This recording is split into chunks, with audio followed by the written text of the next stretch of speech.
of the fundamental duties, let's quickly have a look at the fundamental duties in Article 51A in Part 4A of the Indian Constitution.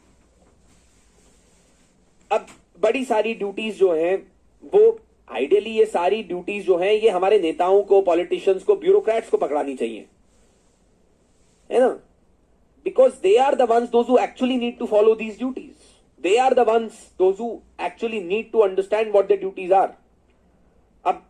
And some of these duties are absolutely bizarre. And how does a citizen do anything to do with this respect to these duties? वो भी एक बड़ी अजीब सी बात है. So let's see. First, it says that it shall be duty of every citizen of India to abide by the Constitution, to respect its ideals and institutions, the national flag and the national anthem. Now, this particular duty has been made enforceable through laws made by the Parliament. For example, we have Prevention of Insults to National Emblems Act 1971, जिसमें आप जो भी national flag है, national symbols हैं, emblems हैं, उनको disrespect नहीं कर सकते, उनकी इंसल्ट नहीं कर सकते. So this duty may not be enforceable on its own but has been made enforceable by a law of the parliament. Second, अब देखिए कितनी अजीब सी लैंग्वेज लिखी है.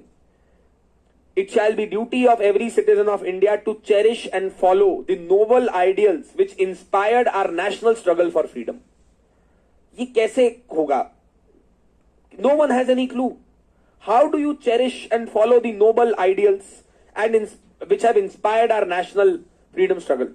Someone should go and tell the government first that please remove section 124A of the Indian Penal Code, which is a blot on India's national freedom struggle.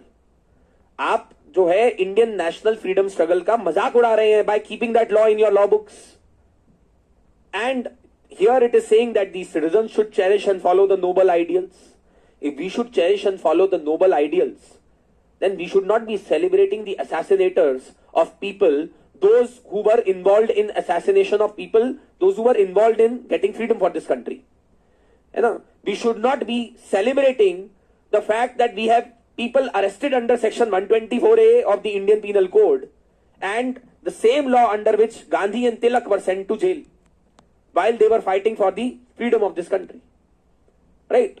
Third, to uphold and protect the sovereignty, unity and integrity of India. Someone should explain that how does a citizen uphold the sovereignty, unity and integrity of India on its own? ये कैसी duty है? क्या करे आदमी? बंदूक उठा के border पर चले जाए to protect the unity, sovereignty and integrity of India? कैसे करेगा? एक मतलब ये इतनी बिजार और वेगली वर्डेड ड्यूटी है. Some action point must be given for the citizen, na? I can still understand that you must respect the noble ideals which inspired our national freedom struggle. But how does an individual protect the sovereignty, unity and integrity of India? एक individual कैसे कर सकता है? Is something which is very bizarre. Then next is, अब फिर देखिए, to defend the country and render national service when called upon to do so. तो जब भी आपको लगे कि देश खतरे में है, बंदूक उठाना और पहुंच जाना बॉर्डर पे. ठीक है? एक्चुअली देखिए ये सब जो है, this is all superficial nonsense which has been included in the constitution and unfortunately this has not been removed also. एक गवर्नमेंट ने आके पूरे कॉन्स्टिट्यूशन को बुलडोज कर दिया 42nd कॉन्स्टिट्यूशनल अमेंडमेंट एक्ट से. बहुत सारे आइडियाज इंक्लूड कर दिए जिनका कोई रेलेवेंस और कोई सिग्निफिकेंस नहीं है. And this is just adding unnecessary text to the constitution which is not really, इससे कोई पर्पस सर्व नहीं हो रहा actually if you look at it. At least that's what my personal opinion is. You may have a different opinion. You are free to have that. Next it says, to promote harmony and spirit of common brotherhood amongst all the people of India, transcending religious, linguistic and regional or sectional diversities.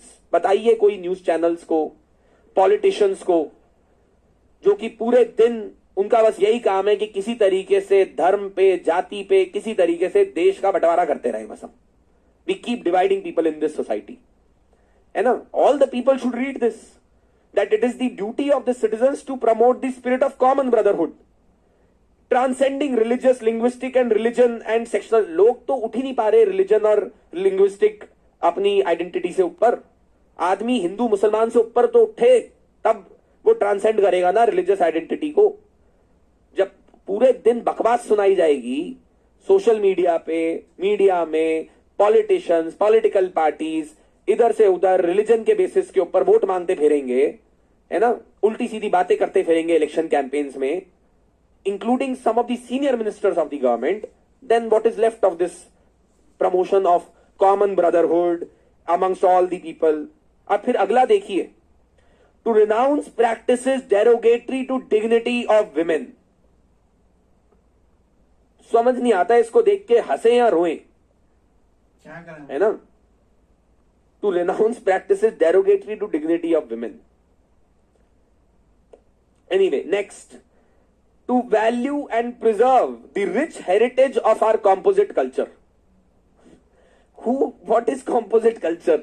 God knows what is composite culture, है ना। To value and preserve the rich heritage of our, अब ये सारे एकदम आप किसी बच्चे को दे दीजिएगा कि बेटा लो ये फंडामेंटल ड्यूटीज हैं, पढ़ लो इनको, उसकी समझ में ही नहीं आएगा क्या लिखा है। ये आम आदमी के लिए लिखा ही नहीं है। This is not written. If the objective of writing fundamental duties was that the citizens of India should follow this, I can give it to in guarantee that 99% of people in this country cannot make sense of what is written in the fundamental duties. Because I can't understand what is the meaning of this, to value and preserve the rich heritage of our composite culture. Then it says, to protect the natural, to protect and improve the natural environment including forests, lakes, rivers, wildlife. है ना। एक actor है,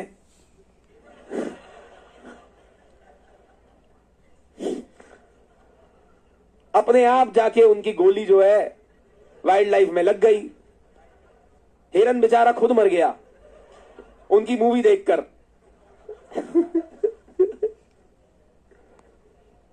उनकी movie देखकर ही मरा होगा, but वो superstar है, है ना। अब फिर लिखा है to have compassion for living creatures. The reality is that today people do not even have compassion for human beings, forget about having compassion for living creatures, right. पहले तो इंसान की इंसान इज्जत कर ले और इंसान की दूसरे की लाइफ को रिस्पेक्ट कर ले, then you talk about compassion for living creatures. Then it says, अब ये वाला तो बहुत ही मतलब, इंडिया टीवी के दर्शक कृपया इसको जरूर देखें।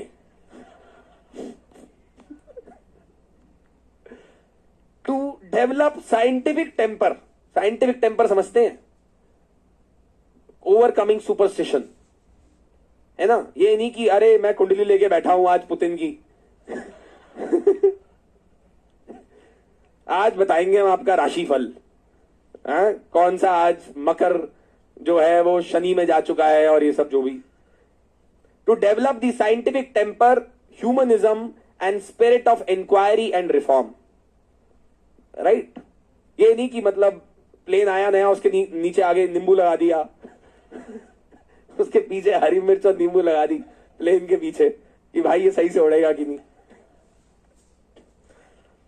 To safeguard public property and to absorb violence, यार ये तो मतलब दिस इज तो at another level, है ना।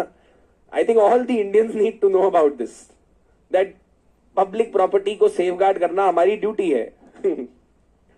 लोग जो है सबसे पहले जाके सरकारी बसी जलाते हैं कभी भी दंगे फसाद होते हैं तो, क्योंकि उनको लगता है कि पब्लिक प्रॉपर्टी तो पब्लिक है, राइट। किसी की प्राइवेट प्रॉपर्टी जलाने में लोग फिर भी डरेंगे, पब्लिक प्रॉपर्टी, पुलिस बस है। मैंने बताया था ना आपको पहले कि वो, मैंने अपने फ्रेंड को फोन किया, वो बोल रहा कि भाई गाड़ी तो पुरानी हो गई थी हमारी पुलिस वाली, इन राइटियर्स ने जला दी, अच्छा ही हुआ। हमारे एसपी साहब बोल रहे हैं कि नई नई बस आ जाएगी इस बहाने पुरानी बस्ती खड़खड़ खड़खड़ करती थी अब नई बस आ जाएगी, ड्राइवर को भी परेशानी थी चलाने में। Then to strive towards excellence in all the spheres of individual and collective activity so that the nation constantly rises to higher levels of endeavor and achievement. If you would remember, we had discussed about this fundamental duty when we had discussed about abolition of titles. In the Balaji versus Union of India case, the Supreme Court had stated that the Padma awards are not unconstitutional because they are giving effect to the fundamental duty. And then the last one is, which has been included by the 86th Constitutional Amendment Act, every citizen who is a parent or a guardian to provide opportunities for education of his child, or as the case may be, the ward between the age of 6 and 14 years. Right?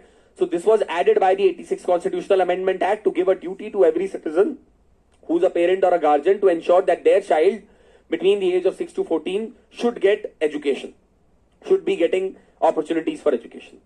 अगर suppose कीजिए UPSC आपको prelims exam में पूछ ले that what were the changes or what were the provisions in the Indian Constitution that were changed as a result of 86th Constitutional Amendment Act.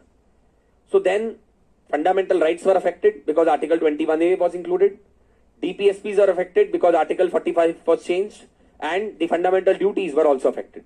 तो अगर वो आपको 3 ऑप्शन देते हैं, part 3, part 4, part 4A, all 3 will be correct, right? As far as 86 is concerned, right? So this is as far as the